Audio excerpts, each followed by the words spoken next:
Lu tahu nggak, pernah ada satu perempuan yang begitu cerdas, cantik dan berani, sampai-sampai dua penguasa Romawi paling kuat di dunia jatuh di tangannya. Namanya adalah Cleopatra VII, ratu terakhir Mesir kuno. Tapi di balik pesonanya, tersembunyi kisah tentang ambisi, kekuasaan, dan kehancuran yang dia ciptakan sendiri. Cleopatra lahir tahun 69 sebelum Masehi dari dinasti Ptolemaic keturunan Yunani yang memerintah Mesir sejak zaman Alexander Agung. Tapi jangan bayangin dia cuma ratu manja di istana. Cleopatra dari muda udah diajarin 9 bahasa, filsafat, astronomi, dan politik. Dia bukan cuma cantik, dia berbahaya. Waktu dia naik takhta di usia 18, Mesir lagi berantakan. Negara itu miskin, rakyat lapar, dan kekaisaran Romawi mulai ngatur segalanya.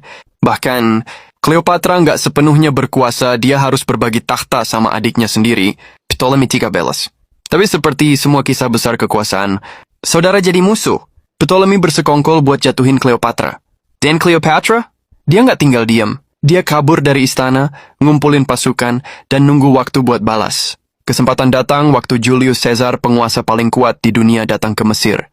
Semua orang berebut pengaruh di hadapan Caesar. Tapi Cleopatra beda. Legenda bilang, dia diselundupkan masuk ke kamar Caesar dengan digulung di dalam karpet. Waktu karpet itu dibuka, Caesar ngelihat perempuan yang nggak seperti yang lain. Pinter, tenang, dan tahu persis gimana bikin orang tunduk tanpa pedang. Malam itu sejarah berubah. Cleopatra jadi sekutu dan kekasih Julius Caesar. Dengan dukungan Caesar, Cleopatra kembali ke takhta. Ptolemy tenggelam di sungai Nil, dan Mesir jadi milik Cleopatra. Tapi dia bukan boneka. Dia tahu gimana main politik tingkat tinggi. Dia lahirkan anak untuk Caesar, Caesarion, dan menganggap dirinya bukan cuma ratu Mesir, tapi penerus langsung Firaun. Cleopatra menata kembali negaranya, menguatkan ekonomi, dan menempatkan Mesir sebagai kekuatan independen di bawah bayangan Romawi. Tapi kekuasaan Romawi nggak pernah stabil. Setelah Caesar dibunuh di Roma, Cleopatra kehilangan pelindungnya. Dan di tengah kekacauan itu, muncul sosok baru, Mark Antony, jenderal paling kuat Romawi. Cleopatra tahu apa yang dia mau.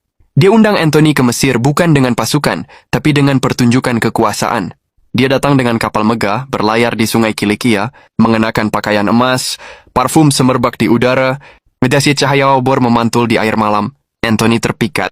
Dan lagi-lagi sejarah berulang, hubungan Cleopatra dan Antony jadi pusat kekuasaan baru, cinta dan politik bersatu. Mereka hidup mewah di Alexandria, pesta, minum anggur, dan menantang Roma. Tapi di Roma, lawan mereka Octavian, keponakan Caesar, nggak tinggal diam. Dia mulai kampanye.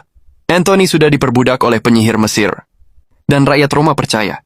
Tahun 31 sebelum Masehi, perang pecah, pertempuran Actium. Armada Mesir Romawi lawan Octavian. Dan di tengah perang besar itu, keputusan Cleopatra mengubah segalanya.